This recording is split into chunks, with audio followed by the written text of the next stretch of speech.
Firm जिसकी company के पास ज़्यादा लेवल की डेप्ट होती है उनको हाई लेवर्ड फर्म बोला जाता है, बल्कि ऐसी कंपनी जिनके पास लोअर रेशियो ऑफ डेप्ट होता है उनको लो लेवर्ड फर्म बोला जाता है। इसकी इम्पोर्टेंस क्या होती है कैपिटल स्ट्रक्चर की? Capital structure is a vital for a firm as it determines its the overall stability of a firm. ठीक है, कैपिटल स्ट्रक्चर जो होता है कंपनी की जो स्टेबिलिटी है उसको आइडेंटिफाई करता है। ठीक है, कुछ फैक्टर्स हैं जो कि हाईलाइट करते हैं इनकी इंपॉर्टेंस को, वो हैं firm having a sound capital structure as a higher chance of increasing the market price. Okay, जिनका कैपिटल स्ट्रक्चर अच्छा होता है उनका जो है मार्केट प्राइस भी बढ़ने का, उनकी शेयर्स और सिक्योरिटीज़ को बढ़ने का चांसेस ज़्यादा होते हैं। ठीक है, उनके जो मार्केट में वैल्यूएशन भी होता है वो ज़्यादा होता है। A good capital structure ensures that the available funds are used effectively. ठीक है, अगर उनका कैपिटल स्ट्रक्चर अच्छा है मतलब उनके जो फंड्स हैं उनको वो इफेक्टिवली यूटिलाइज़ कर रहे हैं, स्मार्टली यूटिलाइज़ कर रहे हैं। दैट्स वाई उनका जो रिजल्ट है वो अच्छा आ रहा है।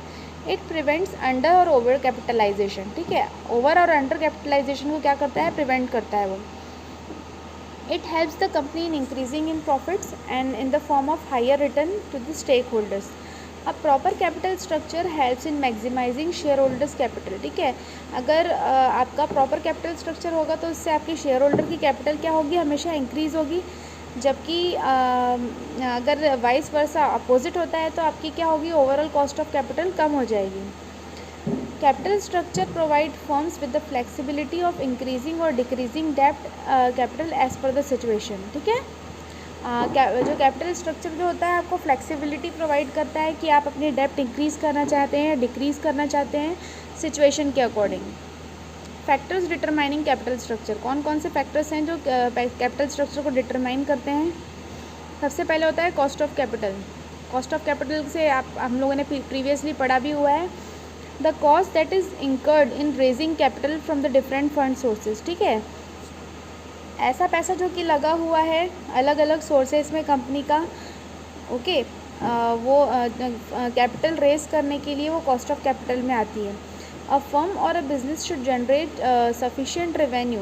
ठीक है, कंपनी को एक सफिशिएंट रेवेन्यू जनरेट करना बहुत ज़रूरी होता है, so that the cost of capital can be meet the growth can be financed. ठीक है, इससे क्या होता है कि जो कॉस्ट ऑफ कैपिटल है वो ग्रोथ से मीट कर सके और उनको क्या फिनेंस भी फ्यूचर में किया जा सके।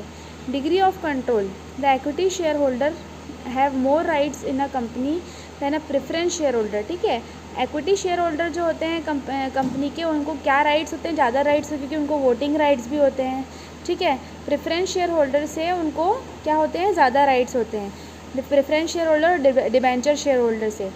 Company structure of a firm will be determined by the type of share holders and the limit of their voting rights. ठीक है, कंपनी जो कैपिटल स्ट्रक्चर होता है वो कैसे डिटरमाइन होता है कि किस टाइप के शेयर होल्डर्स में है और उनकी वोटिंग राइट्स कितनी लिमिटेड है। ठीक है, जैसे इक्विटी शेयर होल्डर है उनको वोटिंग राइट मिलते हैं, बाकी preference share holder debenture share holders हैं उनको जो है वोटिंग राइट नहीं मिलते हैं।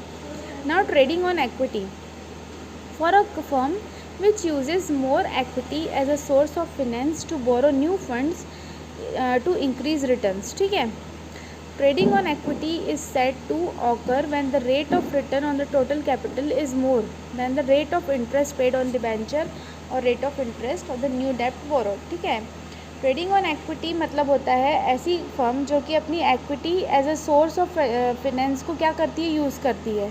ठीक है, नए फंड बोरो करने के लिए क्या करती है? इक्विटी यानी कि बोलते हैं ना कि अपने शेयर्स इशू करती है फंड करने के लिए और रिटर्न इंक्रीज करने के लिए। Trading on equity is said to occur when the rate of return on total capital is more than the rate of interest. जैसे कि एक कंपनी है वो डिवेंचर में इन्वेस्ट करना चाह रही है, ठीक है, यानी डेप्ट में इन्वेस्ट करना चाह रही है, लेकिन उस पर अगर उसको रेट ऑफ रिटर्न ज़्यादा मिल रहा है, यानी रेट ऑफ इंटरेस्ट ज़्यादा मिल रहा है ना, उसको पैसे ज़्यादा पे करने पड़ रहे हैं, इंटरेस्ट रेट ज़्यादा पे करना पड़ रहा है, तो वो किस ऑप्शन पे जाएगी?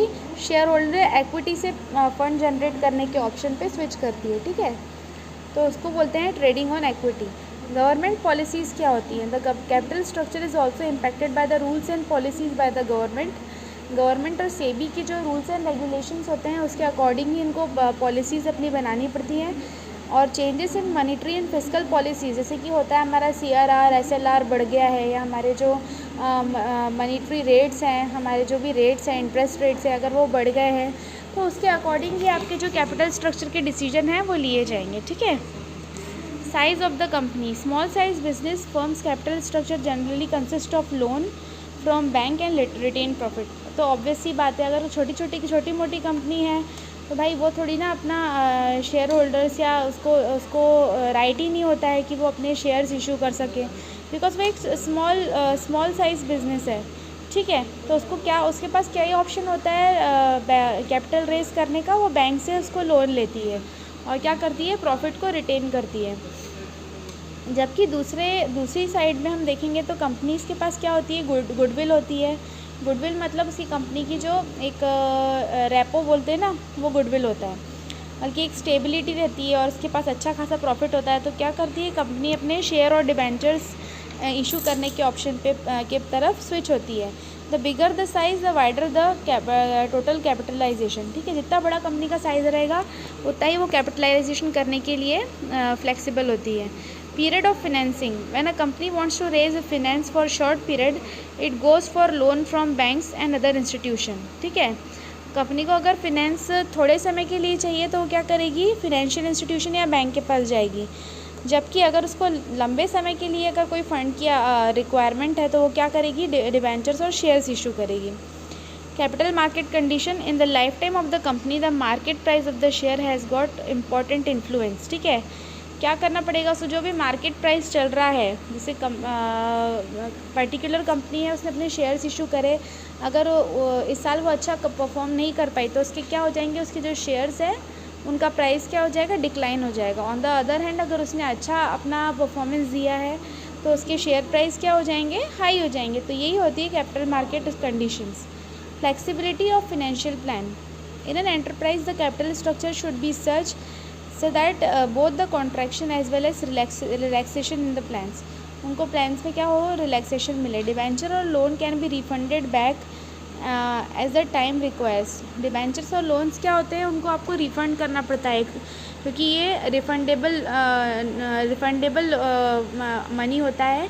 जबकि इक्विटी कैपिटल में क्या है भाई, कंपनी ग्रोथ कर रही है तो आपको पैसा मिलेगा, अगर कंपनी डूब गई है तो आपको पैसा नहीं मिलेगा। ये पैसा क्या होता है, नॉन रिफंडेबल होता है, ठीक है। अगर इसलिए कभी आपको कैपिटल स्ट्रक्चर पॉसिबल होता है तो कंपनी क्या करती है, यूजुअली डिबेंचर्स और अदर लोन्स के इशू पर ज़्यादा अपने आप को स्विच करती है। इसी के साथ हमारी यूनिट 8 फिनिश होती है और मैं अपना ये वाला लेक्चर अपना सबमिट करती हूँ। ओके।